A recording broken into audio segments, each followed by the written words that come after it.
안녕하세요. 사랑하는 성도님, 부활의 주님이 우리와 함께 하십니다. 우리와 함께 하시는 주님을 찬양합니다. 기도합시다. 하나님, 오늘도 저희들에게 또 희망의 날을 주셨습니다. 하루하루 저희들이 주님 은혜 안에서 승리를 바라보고 또 성숙과 거룩한 모습으로 변화됨을 기대하며 오늘 하루도 믿음으로 나아갈 수 있도록 인도하여 주시옵소서. 오늘도 말씀을 깨닫게 하시고 그 말씀을 통하여 새 힘 얻고 하나님의 놀라운 은혜와 또 지혜를 깨닫게 하여 주시옵소서. 예수님 이름으로 기도합니다. 아멘. 네, 오늘은 시편 68편 1절에서 18절까지입니다. 제가 읽겠습니다. 하나님이 일어나시니 원수들은 흩어지며 주를 미워하는 자들은 주 앞에서 도망하리이다. 연기가 불려가듯이 그들을 몰아내소서. 불 앞에서 밀이 녹음같이 악인이 하나님 앞에서 망하게 하소서. 의인은 기뻐하여 하나님 앞에서 뛰놀며 기뻐하고 즐거워할지어다. 하나님께 노래하며 그의 이름을 찬양하라. 하늘을 타고 광야에 행하시던 일을 위하여 대로를 수축하라. 그의 이름은 여호와이시니 그의 앞에서 뛰놀지어다. 그의 거룩한 처소에 계신 하나님은 고아의 아버지이시며 과부의 재판장이시라. 하나님이 고독한 자들은 가족과 함께 살게 하시며 갇힌 자들은 이끌어내사 형통하게 하시느니라. 오직 거역하는 자들의 거처는 메마른 땅이로다. 하나님이여 주의 백성 앞에서 앞서 나가사 광야에서 행진하셨을 때에 셀라. 땅이 진동하며 하늘이 하나님 앞에서 떨어지며 저 시내산도 하나님 곧 이스라엘의 하나님 앞에서 진동하였나이다. 하나님이여 주께서 흡족한 비를 보내사 주의 기업이 곰핍할 때에 주께서 그것을 견고하게 하셨고 주의 회중을 그 가운데에 살게 하셨나이다. 하나님이여 주께서 가난한 자를 위하여 주의 은택을 준비하셨나이다. 주께서 말씀을 주시니 소식을 공포하는 여자들은 큰 무리라. 여러 군대의 왕들이 도망하고 도망하니 집에 있던 여자들도 탈취물을 나누도다. 너희가 양 우리에 누울 때에는 그 날개를 은으로 입히고 그 깃을 황금으로 입힌 비둘기 같도다. 전능하신 이가 왕들을 그 중에서 흩으실 때에는 살몬의 눈이 날림 같도다. 바산에 사는 하나님의 산임이여 바산에 사는 높은 산이로다. 너희 높은 산들아 어찌하여 하나님이 계시려 하는 산을 시기하여 보느냐. 진실로 여호와께서 이 산에 영원히 계시리로다. 하나님의 병거는 천천히요 만만이라. 주께서 그 중에 계심이 신의 산 성소에 계심 같도다. 주께서 높은 곳으로 오르시며 사로잡은 자들을 취하시고 선물들을 사람들에게서 받으시며 반역자들로부터 받으시니 여호와 하나님이 그들과 함께 계시기 때문이로다. 아멘. 자, 오늘 시편 68편도 다윗의 시로 되어 있고요. 인도자를 따라 부르는 노래로 되어 있습니다. 근데 이제 시편 이 68편은 전부 35절까지 있는데 이 시편 안에 굉장히 많은 것들이 담겨져 있어요.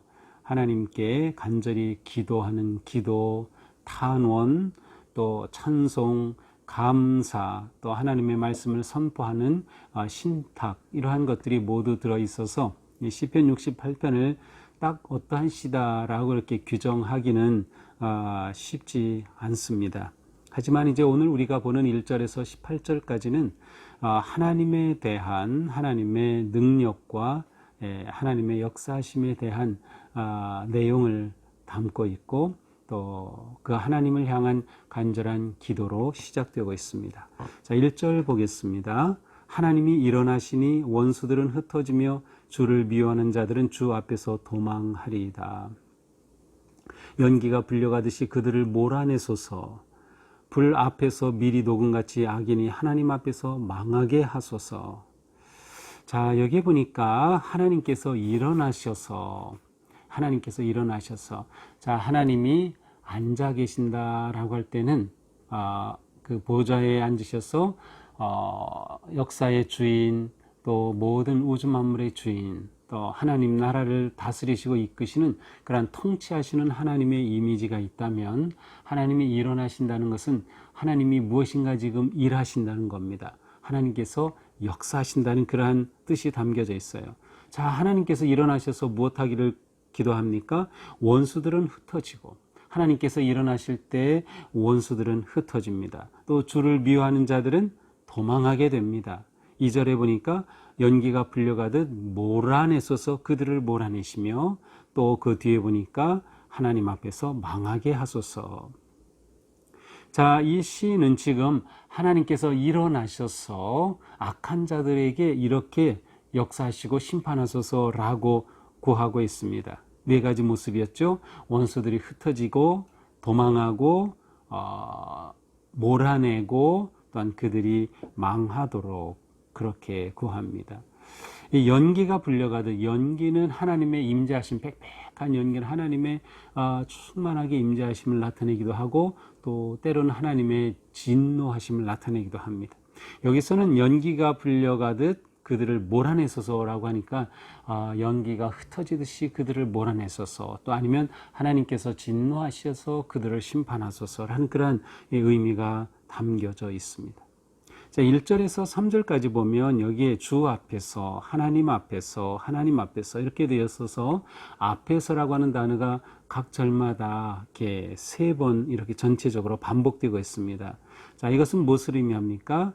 앞에서, 주 앞에서 도망하리이다, 하나님 앞에서 망하게 하소서, 또 의인은 하나님 앞에서 뛰놀며, 이렇게 앞에서 이러한 표현은 하나님께서 지금 함께 하신다는 겁니다.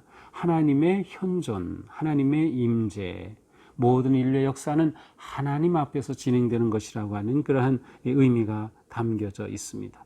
자, 2절은 이렇게 악인에 대한 탄원이지만 3절은 거꾸로 의인에 대한 겁니다. 의인은 기뻐하여 하나님 앞에서 뛰놀고 기뻐하고 즐거워할지어다. 자, 기뻐하고 뛰놀고 기뻐하고 즐거워할지어다, 같은 의미를 가진 단어들이 반복되고 있죠. 아주 강조하는 것입니다. 이렇게 하나님이 일어나셔서 악인들은 멸하시고 망하게 되지만 의인들은 하나님이 오시니 너무도 기쁘고 공의로 다스리시고 품으시는 그 하나님 앞에서 뛰놀며 춤추는 그러한 모습입니다. 이것이야말로 하나님의 은혜를 입은 백성들의 모습이죠. 4절입니다. 하나님께 노래하며, 자, 뛰놀고 기뻐할 뿐만 아니라 이제는 하나님께 노래합니다. 찬양하며 그의 이름을 찬양하라. 하늘을 타고 광야에 행하시던 일을 위하여 대로를 수축하라. 그의 이름은 여호와이시니 그의 앞에서 뛰놀지어다. 자, 이렇게 역사하시는 하나님을 찬양하고 그분을 노래하라, 춤을 추어라. 광야에서 역사하신 그 하나님의 놀라운 일을, 광야에서 행하시던 일을 기억하며 하나님을 찬양하라. 자, 광야에서 행하시던, 광야라는 이 단어가 나오면 이스라엘 백성들에게는 한 가지 중요한 사건이죠. 바로 출애굽 사건입니다. 출애굽하고 그들이 광야에서 보낸 그 40년의 시간을 담고 있죠. 바로 그들 가운데 역사하셨던 하나님을 기억하며 뛰놀지어다 라고 외칩니다. 이 하나님은 어떠하신 하나님이에요? 5절, 그의 거룩한 처소에 계신 하나님은 고아의 아버지이시며 과부의 재판장이시라. 6절, 고독한 자들은 가족과 함께 살게 하시며 갇힌 자들은 끌어내사 형통하게 하시느니라. 자, 이 하나님은 악한 자들, 불의한 자들은 심판하고 몰아내고 망하게 하시지만 오히려 하나님께서는 소외받은 자, 버림받은 자, 가난한 자를 돌보시는 하나님이에요. 약한 자에게는 긍휼하신 하나님, 자비로우신 하나님, 그들을 품어주시는 하나님입니다. 고아와 과부, 그 당시에 가장 사회적인 약자였죠. 또 고독한 자들, 자, 고아와 과부는 아마도 전쟁으로 인해서 아버지가 죽게 되자 생긴 일일 겁니다. 고아와 과부가 생겼어요. 이들은 이렇게 가족을 잃게 되면서 고독한 자들이 되죠. 고독한 자들이 가족과 함께 살게 하고 갇힌 자들, 그들은 하나님의 형통하시게 하는 그런 삶으로 인도하심을 받는다. 자, 하나님은 이처럼 긍휼하신 하나님, 또 소외된 자, 버림받은 자, 사회적 약자들을 돌보시고 보호하시고 품어주시는 하나님으로 고백되고 있습니다. 그러니 이러한 하나님을 찬양하고 이러한 하나님 앞에서 기뻐하고 감사하며 예배하는 것은 당연한 일이겠죠. 자, 반면에 6절, 오직 거역하는 자들의 거처는 메마른 땅이로다. 그러나 하나님은 의로우신 하나님이시기에 하나님 앞에 완고한 자들, 거역한 자들은 하나님 앞에서 메마른 땅처럼 그렇게 버림받게 될 것입니다. 7절입니다. 자, 이제 시인은 다윗은 이제 이스라엘의 그 출애굽의 역사를 다시 한번 되새기고 있습니다. 하나님이여 주의 백성 앞에서 앞서 나가사 광야에 행진하셨을 때, 7절 그렇죠. 광야에 행진하셨을 때 바로 출애굽 사건입니다. 8절 땅이 진동하며 하늘이 하나님 앞에서 떨며 시내산도 하나님 곧 이스라엘 하나님 앞에서 진동하였느니라. 자, 그들이 출애굽한 이후에 시내산에 이르렀을 때 모세가 하나님을 배우려고 시내산에 오르죠. 그때 지진이 일어나도 진동하고 엄청난 그러한 자연 현상이 있었죠. 하나님을 만나 모세는 하나님으로부터 율법을 받게 되죠. 바로 그러한 모습들이 그대로 드러납니다. 하나님이 시내산에 강림하셔서, 시내산 강림 사건이죠. 모세가 하나님의 언약을 받고 십계명을 받은 그 놀라운 사건을 회고하고 있습니다. 그러니까 이것은 민족적인 회고입니다. 이미 다윗은 주전 1000년에 살았기 때문에 이 출애굽은 경험하지 못했죠. 그러나 출애굽의 역사는 이스라엘 백성들에게 민족적 경험으로 계속해서 되새겨지고 기억되고 반복되고 있습니다. 이렇게 하나님께서는 그들을 인도하셔서 어떻게 하십니까? 9절 흡족한 비를 보내사 주의 기업이 곰핍할 때에 그것을 견고하게 하셨고 회중을 그 가운데 살게 하셨습니다. 하나님이여 주께서 가난한 자를 위하여 은택을 준비하셨나이다. 하나님께서는 그들을 가나안 땅으로 인도하셨고 그 땅에 정착하게 하시고 그곳에 비를 내리시고 그들이 잘 살아갈 수 있도록 인도하여 주셨어요. 11절 주께서 말씀을 주시니 소식을 공포하는 여자들은 큰 무리라. 자, 이건 아주 특별한 그 시편에서 특별한 표현인데요. 왜냐하면 말씀을 선포하는 예언을 선포하는 여자들을 노래하고 있습니다. 여기서 실제로 예언을 선포하였던 하나님의 그러한 그 선지자는 바로 드보라라고 하는 여성을 생각할 수 있어요. 그리고 실제로 이와 11절과 같은 모습이 사사기 5장 19절에 나타납니다. 그러니까 이 사사들 가운데 드보라라고 하는 여자 사사가 있었죠. 바로 그 모습을 떠오르게 하는 구절이죠. 12절 여러 군대의 왕들이 도망하니 집에 있던 여자들도 탈취물을 나누도다. 자, 전쟁이 일어나며 여자는 전리품 취급을 당했습니다. 그런데 여기서는 오히려 여자들이 탈취물을 나눈다는 겁니다. 여성이 하나님의 말씀을 공포하고 선포하고 또 여성이 탈취물을 나누는 이러한 모습이에요. 완전히 달라진 바뀐 모습이죠. 하나님이 다스리시고 하나님이 이끄시는 그러한 새로운 하나님의 통치의 세계를 기대하게 하는 그러한 말씀입니다. 14절 전능하신 이가 왕들을 그 중에 흩으실 때에는 살몬의 눈이 날린 같도다. 전능하시니 하나님께서 왕들을 흩으신다. 하나님의 승리와 역사입니다. 이 세상에 교만하고 하나님 앞에 대적하였던 모든 왕들을 하나님께서 흩으실 것이다. 살몬의 눈이 날린 같도다. 이 살몬산이 어딘지는 정확히 알 수 없어요. 그냥 살몬산이 어딘지는 알 수 없지만 눈이 날리는 살몬산 같이 아니면 눈이 날려서 전쟁에서 이기게 하신 하나님이 그렇게 역사하신 것처럼 하나님께서는 놀랍게 그들 가운데 일하시는 겁니다. 15절 바산에 사는 하나님의 산님이여 바산에 사는 높은 산이로다. 자, 살몬을 언급한 후에 바산을 의미합니다. 이 바산의 산은 여기서 하나님의 산임이여 라고 되어 있는데 실제로 하나님의 산은 시온산이죠. 그런데 여기서 바산의 산이 하나님의 산이라는 것은 문학적인 표현이라고 할 수 있어요. 이 바산의 관해서는 이제 그 아모스서나 이 연서에 언급이 되고 있습니다. 하나님께서 베풀어 주신 또 하나님이 임재하시는 거룩한 그러한 곳을 탐욕으로 가득 채운 것을 심판하는 그러한 내용들이 이 바산의 산에 언급될 때 나오는데요. 여기서는 그 산은 하나님의 산이다. 바산의 산은 높은 산이다. 하나님이 계신 곳이라는 거예요. 그러나 이 세상의 악한 왕들, 완고한 왕들은 하나님을 거역합니다. 16절 너희 높은 산들아 어찌하여 하나님이 계시하는 산을 시기에 하려 보느냐. 이 세상의 그 모든 나라와 왕들과 권력과 산들이 하나님을 시기하려고 하느냐. 그러나 하나님은 영원하시다.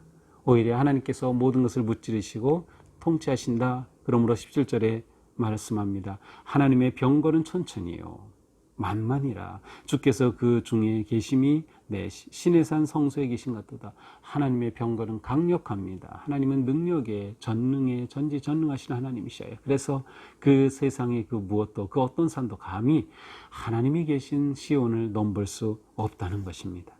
그리고 그 하나님은 시내산 성소에 계심처럼 그렇게 존재하고 계시는 하나님이시다. 마지막 18절입니다. 주께서 높은 곳으로 오르시며 높은 곳 시온산 하나님이 계신 곳이죠. 사로잡은 자들을 취하시고 이제 하나님이 전쟁에 승리하셨습니다. 선물들을 사람들에게서 받으시며 반역자들로부터도 받으시니 여호와 하나님이 그들과 함께 계시기 때문이로다. 하나님께서 온 땅을 심판하시고 전쟁에 승리하시고 그들을 다스리시고 그들 가운데 계시는 전지전능하신 능력의 창조주 하나님, 구원의 하나님을 이렇게 노래하고 있습니다. 자, 오늘 말씀을 보면서 우리는 처음 시작할 때 하나님이 일어나신다는 표현을 보았어요. 그렇습니다. 하나님은 일어나시는 하나님이에요. 일하시는 하나님.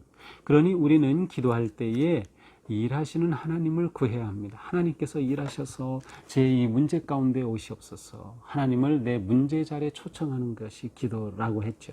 그래서 우리는 하나님을 의지하고 하나님을 구하는 것입니다. 일하시는 하나님, 일어나시는 하나님을 신뢰하며 의지하는 것이 우리가 하루하루를 승리하며 나아가는 가장 바른 길입니다. 일어나시는 하나님은 공의로 다스리십니다. 일어나시는 하나님은 긍휼하심과 자비하심으로 눌린 자들을, 가난한 자들을, 소외된 자들을 품으시고 보호하시고 인도하여 주십니다. 은혜를 베푸시고 승리를 주시는 하나님, 바로 우리는 이 하나님을 오늘도 의지하며 이 하나님을 구하며 나아가야 합니다.